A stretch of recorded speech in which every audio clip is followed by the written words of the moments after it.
ایسا نہیں کہتے تھے، بلکہ جناب ابو بکر صدیق رضی اللہ عنہ نبی کریم صلی اللہ علیہ وسلم کے ساتھ، آپ کے ساتھ مل کر دین کی تبلیغ میں آپ بڑی محنت کیا کرتے تھے، اور کتنی مشقت اٹھایا کرتے تھے۔ ام المومنین سید عائشہ صدیقہ طیبہ طاہرہ رضی اللہ عنہ سے روایت ہے، آپ فرماتی ہیں ابھی 39 مسلمان ہوئے تھے، تو جناب صدیق اکبر رضی اللہ عنہ نے اصرار کیا کہ ہمیں کھلے عام دین کی دعوت دینی چاہیے، تو نبی کریم صلی اللہ علیہ وسلم نے فرمایا ابھی ٹھہر جاؤ۔ پھر انہوں نے اصرار کیا، پھر آپ نے فرمایا کہ تم ذرا بھی ٹھہر جاؤ۔ اچھا، اب ایک محبت بھی ہوتی ہے چیز، یہ اتنی محبت کرتے تھے، اور حضور فرماتے صلی اللہ علیہ وسلم کہ مجھ پر احسان کرتے تھے مال اور جان کے ذریعے، تو آپ نے ان کے حسن سلوک اور محبت کے پیش نظر کہ یہ میرے محسن ہیں، تو آپ نے پھر ان کی بات کو قبول کر لیا۔ معلوم کہ بعض اوقات مشکل مراحل میں محسنوں کی بات کو قبول کرنا بھی سنت مصطفیٰ کریم صلی اللہ علیہ وسلم، رد نہیں کرنا چاہیے۔ 2 دفعہ آپ نے منع کیا، لیکن پھر آپ نے کہا چلو ٹھیک ہے۔ جب جناب صدیق اکبر رضی اللہ عنہ کو رسول کریم صلی اللہ علیہ وسلم نے اجازت عطا فرمائی، تو جتنے مسلمان تھے وہ سارے کے سارے اکٹھے ہو کے نا پھر مسجد حرام میں پہنچ گئے، اور جناب صدیق اکبر رضی اللہ عنہ نے خطبہ دینا شروع کر دیا۔ نبی صلی اللہ علیہ وسلم خطبہ سن رہے ہیں، اور ابو بکر صدیق بڑے عجیب بڑے کمال خطیب تھے، انہیں خطبہ ارشاد فرمایا، اور جب اللہ تعالیٰ کی تعریف کی، اللہ کی عظمت بیان کی، نبی صلی اللہ علیہ وسلم کی تعریف اور شان بیان کی، تو لوگ سنتے رہے۔ اور جب آپ نے بتوں کی نفی شروع کر دی کہ یہ لکڑی پتھر کے بت جو ہیں یہ کس قابل ہیں، یہ تو اپنا کچھ نہیں کر سکتے ہیں جی، یہ تو ہل نہیں سکتے، ہاتھ اٹھا سکتے، نہ سنتے ہیں، نہ دیکھتے ہیں، نہ چلتے ہیں، نہ پھرتے ہیں، نہ پکڑتے ہیں، ان کو تم نے معبود بنا رکھا ہے، یہ اچھی بات نہیں ہے۔ جب ان کے بتوں کے متعلق یہ گفتگو ہوئی، انہوں نے حملہ کر دی، جناب ابو بکر صدیق رضی اللہ عنہ حملہ کر دی، اور کوئی گھونسے مار رہا ہے، کوئی ٹھڈے مار رہا ہے، بڑا ظالمانہ انداز میں زد و کوب کیا گیا آپ کو، یہاں تک کہ آپ بے ہوش ہو گئے۔ جب بے ہوش ہو گئے تو آپ کے قبیلے بنی تیم قبیلے کو پتہ چلا کہ ہمارے قبیلے کا آدمی گو وہ مسلمان ہے لیکن لوگوں نے ان کو مارا ہے، اگر آج یہ مر گئے تو ہم انتقام لیں گے۔ تو قبیلہ کے لوگ جمع ہو گئے، اٹھا کے آپ کو گھر لے کر آئے۔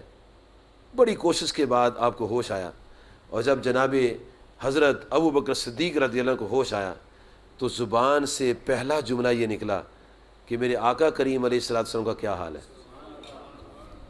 یعنی اپنا نہیں دیکھا کہ میرے ناک کو ضرب آئی ہے خون بہہ رہا ہے، میرے کمر کو ضرب آئی ہے خون بہہ رہا ہے، کسی چیز کی طرف دھیان نہیں کیا، کہا میرے کریم آقا علیہ الصلوۃ والسلام کا حال بتاؤ کیا حال ہے۔ جب آپ نے یہ بات ارشاد فرمائی تو بنی تیم قبیلہ کے جو لوگ تھے کہنے لو یہ تو مرتے وقت بھی ان کو یاد کرتا ہے، تو چھوڑ کر چلے گئے۔ جب چھوڑ کر چلے گئے تو آپ کی والدہ ام الخیر نے ان کو دودھ وغیرہ جو چیز تھی کو پیش کی، تو کہنے لگے اماں جی حضور بات یہ ہے جب تک میں نبی صلی اللہ علیہ وسلم کی زیارت نہیں کر لیتا میں نہ کچھ کھاؤں گا نہ کچھ پیوں گا۔ تو وہاں حضرت عمر رضی اللہ کی بہن ام جمیل جو تھیں وہ وہاں موجود تھیں، تو آپ نے پوچھا حضور کہاں ہیں اس وقت؟ تو کہنے لگے مجھے پتہ ہے کہاں ہیں، یہ کہاں ہیں؟ یہ دار ارقم میں ہیں۔ میں چلو پھر آپ کی زیارت کے چلتے ہیں۔ اور جب جناب صدیق اکبر رضی اللہ تعالیٰ عنہ وہاں پہنچتے ہیں، جب تک انہوں نے اپنی آنکھوں سے نبی صلی اللہ علیہ وسلم کا دیدار نہیں کیا، دل کو تسکین حاصل نہیں ہوئی، اور جب حضور کریم آقا صلی اللہ علیہ وسلم کا دیدار ہوا تو آپ کے قدموں میں گر گئے، لپٹ گئے آپ کے قدموں کے ساتھ، اور عرض کیا حضور آپ خیریت سے ہیں تو میری خیر ہے۔ یہ ایک ایسا مقام ہے محبت کا، جب اس مقام پر انسان پہنچتا ہے تو پھر محبوب پر خرچ کرنے میں کوئی انسان کو دقت نہیں ہوتی، کوئی سوچ نہیں ہوتی، بس محبوب کا اشارہ ہے تو خرچ کرتے۔ ہم چونکہ اپنے اپنے لیول پر ہیں، اپنے اپنے حساب سے ہیں، اور اپنی اپنی سوچ میں ہیں، اپنی اپنی فکر میں ہیں، تو ہم کہتے ہیں یار کریں گے، چلو کر لیں گے، چلو دیکھیں گے، دیکھ لیں گے، کیا دیکھیں گے، جو ہوگا دیکھیں گے۔ ہم تو دیکھنے میں کریں گے میں لگ رہتے ہیں، وہ کر دیتے تھے، وہ کام کر دیتے تھے، اس لیے ان کا کام باقی ہے، ہمارا کام کہاں باقی رہنا ہے جی؟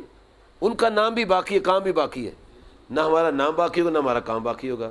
نام اور کام ان کا باقی ہوتا ہے جو اپنے آپ کو نبی صلی اللہ علیہ وسلم پر مٹا دیتے ہیں، اللہ کی ذات میں فنا کر دیتے ہیں، اللہ تعالیٰ ان کو نام اور مقام عطا فرماتا ہے۔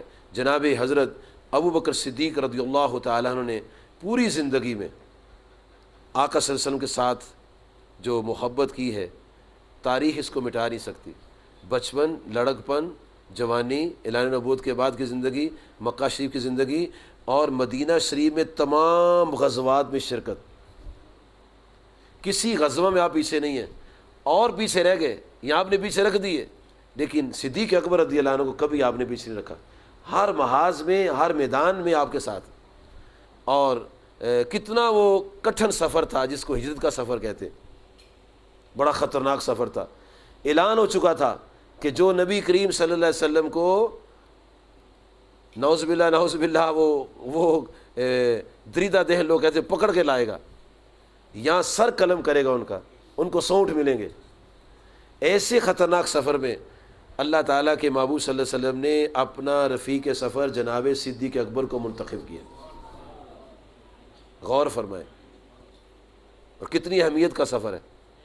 آپ نے ارادہ کیا تھا کہ میں ہجرت کروں، لیکن نبی صلی اللہ علیہ وسلم فرمایا ابو بکر صدیق ٹھہر جاؤ، ہو سکتا ہے اللہ تعالیٰ کسی کو تمہارا ساتھی بنا دے۔ تو وہ سمجھ گئے، رمز شناس تھے نا، بات سمجھ آتے تھے، وہ سمجھ گئے میں ہی ساتھی بنوں گا۔ پھر تیاری شروع کر دی، اور پھر تیاری شروع کر کے پھر آپ کے ساتھ ہجرت کے لیے روانہ ہوتے ہیں۔ اور اس سفر میں بھی آپ نے کس طرح قربانی کی ہے، اور اللہ تبارک و تعالیٰ کے محبوب صلی اللہ علیہ وسلم نے جب ان کو ہمیشہ ساتھ رکھا ہے، تو پھر اللہ تعالیٰ نے ان کو قبر میں بھی ان کے ساتھ رکھا ہے۔ اور بلا فصل ہے آپ کا مزار شریف، نبی صلی اللہ علیہ وسلم کے مزار شریف بلا فصل ہے، یعنی درمیان میں اور کوئی قبر نہیں ہے۔ اس لحاظ سے ابھی تک، کیونکہ عیسیٰ علیہ السلام نے بھی آنا ہے، عیسیٰ علیہ السلام نے ابھی آنا ہے، پھر ان کی قبر بنے گی۔ ابھی کوئی درمیان میں قبر نہیں، ابھی درمیان میں کوئی قبر نہیں ہے۔ اور نبی کریم صلی اللہ علیہ وسلم کے قدموں میں انہوں نے جگہ پائی ہے۔ اور اللہ پاک نے کتنی دیکھو شان ہے جناب صدیق اکبر کی۔